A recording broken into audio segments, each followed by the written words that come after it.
ഈ ആൾക്കൂട്ട മനഃശാസ്ത്രം ശരിയാണോ? അല്ല, ആൾക്കൂട്ടം കൂവുന്നതും ആൾക്കൂട്ടം ശിക്ഷിക്കാൻ പോകുന്നതും ഇന്ത്യ ഒരു ജനാധിപത്യ രാജ്യമാണ്. അതിൽ നിയമമുണ്ട്, വ്യവസ്ഥിതിയുണ്ട്, പോലീസുണ്ട്. ആ ഇതിൽ കടന്നു പോകുന്ന ഒരു കാര്യമാണ്. അതിൽ ആൾക്കൂട്ടം വിധി കൽപ്പിക്കാൻ വേണ്ടി വരുന്നതോ മാധ്യമങ്ങൾ വിധി കൽപ്പിക്കുന്നതോ ശരിയാണോ എന്നുള്ള ചോദ്യമാണ് ഉയർന്നത്. അതൊരു തരത്തിലും ശരിയല്ല. ഏതാ ഈ മോബ് ഇറങ്ങി നിയമം നടപ്പാക്കാൻ ശ്രമിക്കുന്നത്? മാധ്യമങ്ങൾ എവിടെയാണ് നീതി നടപ്പാക്കാൻ ശ്രമിക്കുന്നത്? മാധ്യമങ്ങൾ ആരോപിച്ചാൽ നിൽക്കുമോ? കോടതി, നിയമം, പോലീസ് വ്യവസ്ഥ അനുസരിച്ചേ കേസുകൾ മുന്നോട്ട് പോകുള്ളൂ. അടിയന്തരാവസ്ഥ കാലത്ത് ഇവിടുത്തെ ഇന്ത്യയിലെ പത്രങ്ങളെല്ലാം ചർച്ച ചെയ്താണല്ലോ എത്രയെല്ലാം കേസുകൾ. രാജൻ കേസിൻ്റെ സംഭവം പത്രങ്ങളെല്ലാം ചർച്ച ചെയ്ത പോലെയാണ് പല കേസുകളുടെ വിധി വന്നത്. അല്ലല്ലോ, മാധ്യമങ്ങൾ ഉള്ളതുകൊണ്ടാണ് പല കാര്യങ്ങളും പുറത്തു വരുന്നത്. ഇല്ലേ, രാജൻ കേസ് എങ്ങനെയാണ് പുറത്തു വന്നത്? കേരളത്തിലെ മാധ്യമങ്ങൾ കൊണ്ടുവന്ന കേസാണ്. അതേപോലെ നിരവധി കേസുകൾ. അപ്പം അതിൻ്റെ പേരിൽ മാധ്യമങ്ങൾ കൊണ്ടുവരുന്നതുകൊണ്ട് മാധ്യമങ്ങൾ അവരെ നീതി നിർവഹണം നടത്തുന്നു, അവരെ ആരോപിക്കുന്നു, ആക്ഷേപിക്കുന്നു പറഞ്ഞിട്ട് കാര്യമില്ല. വർഷം 150ഓളം സിനിമ, 2000 കോടിയോളം രൂപയുടെ ഇടപാടുകൾ, ഇതൊക്കെയാണ് മലയാള സിനിമ. ഇത് മനസ്സിലാക്കിയിട്ടായിരിക്കണം മലയാളത്തിലെ പ്രമുഖ പത്രങ്ങളെല്ലാം എടുത്തു നോക്കിയാൽ നമുക്കറിയാൻ പറ്റുന്ന സാധനം. സൺഡേ സപ്ലിമെൻ്റ് കഴിഞ്ഞാൽ പിന്നീട് അവരിറക്കുന്നത് സിനിമയ്ക്കുള്ള ടാബ്ലോയിഡാണ്. സ്പോർട്സ് പോലും അകത്തെ പേജിലേ ഉള്ളൂ. സിനിമയ്ക്ക് പ്രത്യേക പേജും ഒരു വെള്ളിയാഴ്ച ദിവസം പ്രത്യേക പേജുണ്ടാകും. ചാനൽ ഷോകളെല്ലാം നോക്കിയാൽ കാണാം, എല്ലാ ചാനലിലും ഒരു സിനിമ സംബന്ധിയായിട്ടുള്ള ഒരു പ്രോഗ്രാം ഉണ്ടാകും. നാടകത്തിനത് കിട്ടാറില്ല, കഥകളിക്ക് കിട്ടാറില്ല, വളരെ വർഷങ്ങൾ നീണ്ടുവരുന്ന പല കലാരൂപങ്ങൾക്കും കിട്ടാറില്ല. പക്ഷേ സിനിമയ്ക്ക് കിട്ടുന്നുണ്ട്. അത് എനിക്ക് തോന്നുന്നു നേരത്തെ പറഞ്ഞ 150ഓളം സിനിമ ഇറങ്ങുന്നുണ്ട്, കോടിക്കണക്കിന് രൂപയുടെ ബിസിനസ് നടക്കുന്നുണ്ട്, ആൾക്കാർക്ക് പെട്ടെന്ന് കാണാൻ സാധിക്കുന്നുണ്ട് എന്നുള്ളതൊക്കെയാണ്. അതുകൊണ്ട് തന്നെ അത്തരം ഒരു മേഖലയിൽ ഒരു സംഭവം നടക്കുമ്പോൾ അതിനെ മാധ്യമങ്ങൾ വാർത്തയാക്കുന്നു. പക്ഷേ എൻ്റെ ചോദ്യം അതല്ല. ഇങ്ങനെ ഒരു സംഭവം ഉണ്ടാകുമ്പോൾ മലയാള സിനിമയ്ക്ക് ഇതൊരു തിരിച്ചറിവാകണം, ഒരു മാറ്റം ഉണ്ടാകണം. മലയാള സിനിമയിലെ പ്രമുഖരായിട്ടുള്ള പല നടന്മാരെ, തിരക്കഥാകൃത്ത്, സംവിധായകരെ തുടങ്ങിയിട്ട് പല കക്ഷികളെയും ഈ ചർച്ചയിലേക്ക് വേണ്ടി ഞാൻ വിളിച്ചു. എല്ലാവരും ഒഴിഞ്ഞു മാറുകയാണ് ചെയ്തത്. എല്ലാവരും എന്നോട് വളരെ സ്നേഹത്തോടെ പറഞ്ഞൊരു കാര്യം, ഇതൊക്കെ സംഭവം മാർഷൽ പറയുന്നതൊക്കെ ശരിയാണ്, പക്ഷേ ഇവിടെ വന്ന് ഇരിക്കാൻ ഒരു ധൈര്യം. അതിനകത്ത് ആ പണിക്ക് ഒന്ന് സജീദ് അന്ത്യാട്ട് മാത്രമാണ് നിർമ്മാണം നോക്കി, ഒരുപക്ഷെ പാർവതി മാത്രമാണ് അഭിനയിക്കുന്ന ഒരാൾ വന്ന് പറയും. ബാക്കി എല്ലാവർക്കും ഭയമാണ്. കാരണം വന്നിരുന്ന് എന്തെങ്കിലും പറഞ്ഞു പോയാൽ നാളെ ഇൻഡസ്ട്രിയിൽ ഞാൻ ഉണ്ടാകില്ല എന്ന് ഭയപ്പെടുന്നുണ്ട്. ആ ഭയോടെ നമ്മൾ ഇതിന് മറുപടിയായിട്ട് കാണേണ്ടി വരും. തീർച്ചയായിട്ടും ഒന്ന് രണ്ട് കാര്യങ്ങൾ എടുക്കാം നമുക്ക്. ഒന്ന്, നമ്മുടെ സൊസൈറ്റിയുടെ ഒരു രീതി എടുക്കുക. സൊസൈറ്റിയും ഈ ഇൻഡസ്ട്രിയും എടുക്കണം. It's A very purely mail dominated society. രണ്ട്, മനുഷ്യൻ്റെ ഉള്ളിൽ ഫ്രോയിഡിയൻ തോട്ടുകൾ എടുത്തു കഴിഞ്ഞാലുള്ള സെക്സിനോടുള്ള അഭിവാഞ്ച.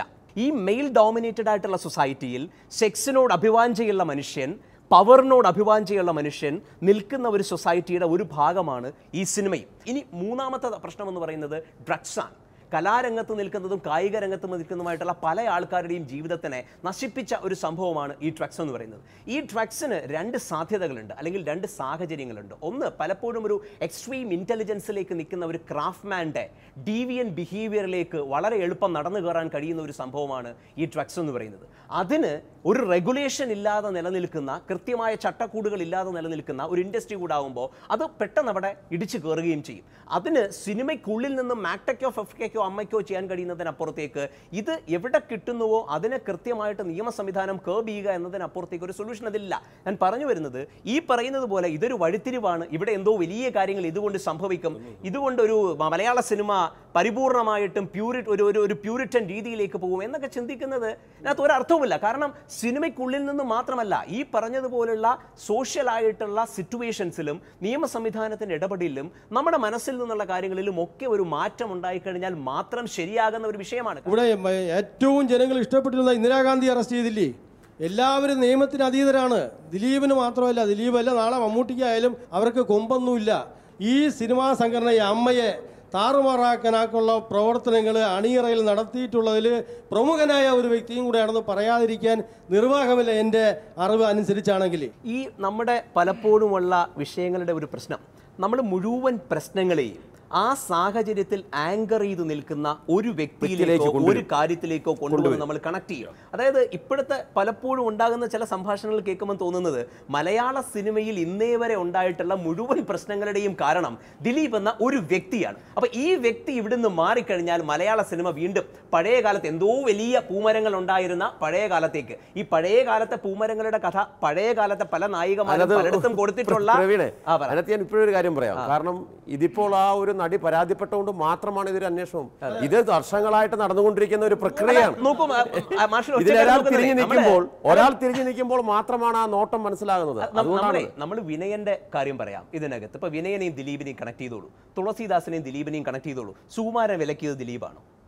അപ്പോൾ മലയാള സിനിമയിലെ മുഴുവൻ പ്രശ്നങ്ങളെയും കൊണ്ടുവന്ന് ഒരൊറ്റ ആളിലേക്ക് കണക്ട് ചെയ്യുമ്പോൾ നമ്മൾ യഥാർത്ഥത്തിൽ നഷ്ടപ്പെടുത്തുന്നത് എന്തെങ്കിലും പരിഹാരം കാണാൻ കഴിയുമെങ്കിൽ ആ പരിഹാരത്തിനുള്ള ഒരു വാതിലിനെ നമ്മളവിടെ അടക്കുകയാണ്. കാരണം ഇത് ഇങ്ങനെയാണ് പ്രശ്നമെന്നാണല്ലോ പറയുന്നത്. ഇങ്ങനെ അഴിക്കുള്ളിലായല്ലോ, ഇനിയിപ്പോൾ എല്ലാം തീർന്നല്ലോ, ഇനിയിപ്പോൾ നമ്മളവിടെ വേറെ പ്രശ്നങ്ങളെക്കുറിച്ചൊന്നും ചർച്ച ചെയ്യേണ്ട കാര്യമില്ലല്ലോ. അതൊരു റോങ് കണക്ഷനാണ്, ഒരു റോങ് ലോജിക്കാണ്. ദിലീപ് ഇല്ലെങ്കിലും മലയാള സിനിമ ഇനിയും ഉണ്ടാകും. ദിലീപ് ഇല്ലാത്ത കാലത്തും സിനിമ നന്നായി പോയിട്ടുണ്ട്. ദിലീപ് തെറ്റ് ചെയ്തിട്ടുണ്ട് എങ്കിൽ ശിക്ഷാർഹനാണ്.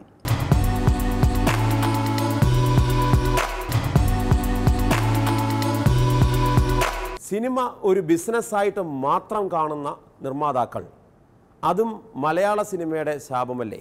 മലയാള സിനിമയിലെ നിർമ്മാതാക്കൾ 5-6 കോടി രൂപ മുടക്കി, 10-12 കോടി മുടക്കി ആരും കാണാത്ത സിനിമ എടുത്ത് വീട് വിറ്റ് ദരിദ്രരായി ഭിക്ഷയാഴ്ച നടക്കണമെന്നാണോ? ഗവൺമെന്റിന്റെ ഭാഗത്തുനിന്ന് ഒരു പൈസയുടെ ആനുകൂല്യം ഞങ്ങൾക്ക് ലഭിക്കുന്നില്ല.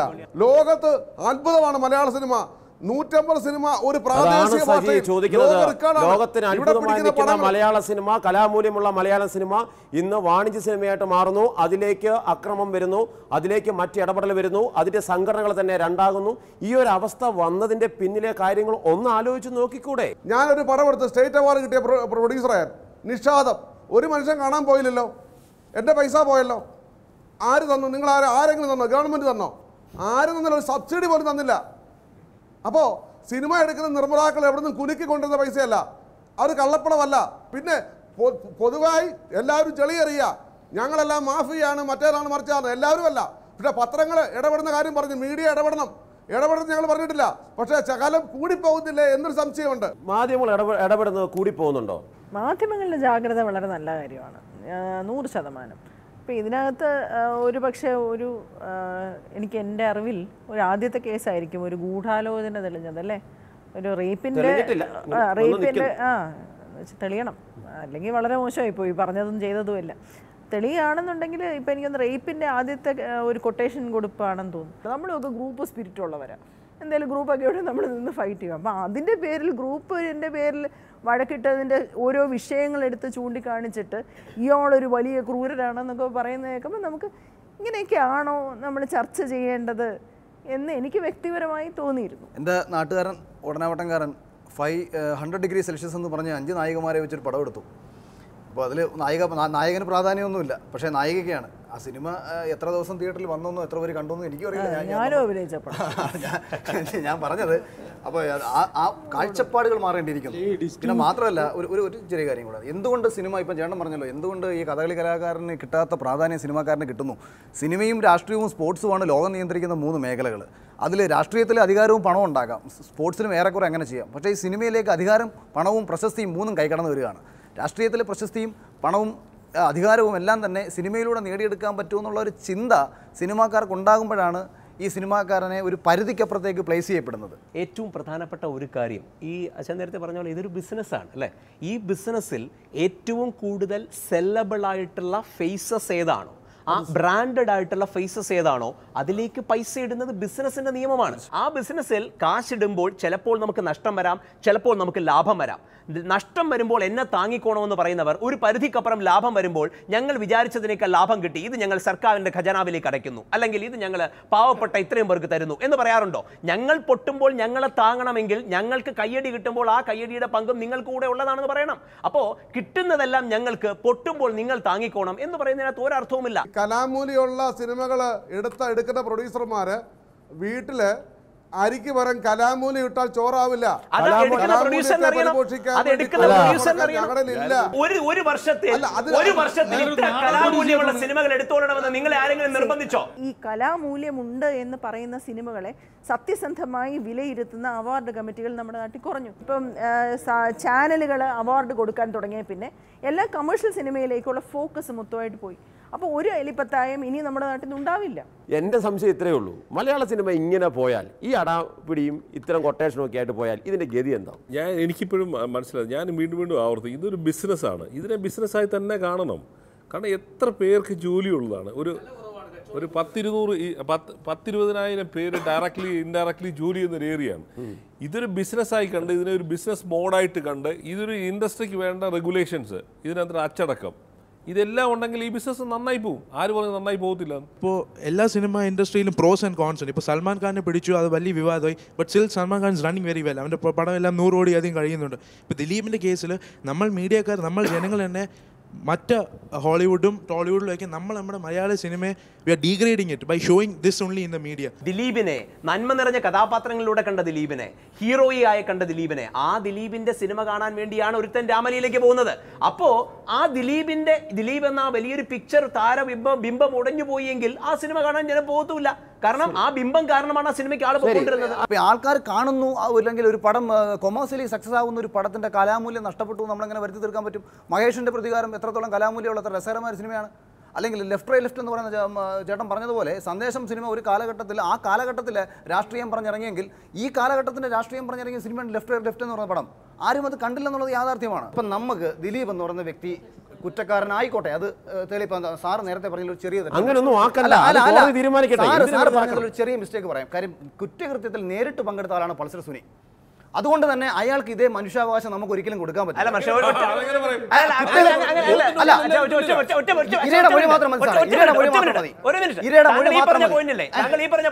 കുറ്റകൃത്യത്തിൽ നേരിട്ട് പങ്കെടുത്ത ആളാണ് പൾസർ സുനി. താങ്കൾക്ക് എങ്ങനെ അറിയാം?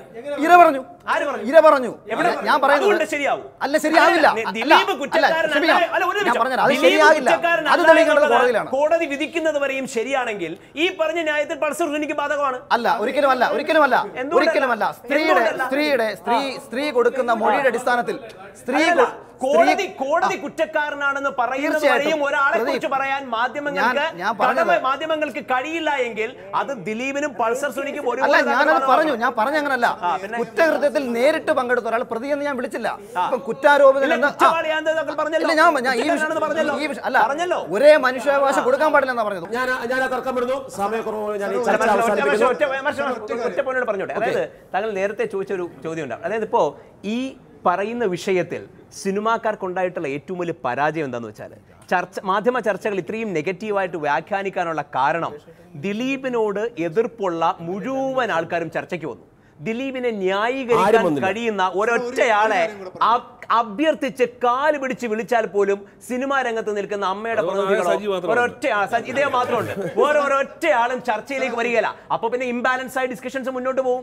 ബാലൻസ് ചെയ്യാൻ അപ്പുറത്തുനിന്ന് പ്രമുഖരായിട്ടുള്ള ആൾക്കാർ വന്നില്ലെങ്കിൽ അത് ഇംബാലൻസ് ആയിട്ട് തന്നെ മുന്നോട്ട് പോകും. എന്തായാലും മലയാള സിനിമയിൽ ഇന്ന് വന്നിട്ടുള്ള മാറ്റങ്ങൾ ഒരു നല്ലതിനു വേണ്ടി മാത്രമായി വരട്ടെ എന്ന് ആഗ്രഹിച്ചുകൊണ്ട് ഈ ചർച്ച ഇവിടെ പൂർണ്ണമാകുന്നു. അടുത്ത ആഴ്ച മറ്റൊരു വിഷയമായി വീണ്ടും കാണാം. നല്ല നമസ്കാരം.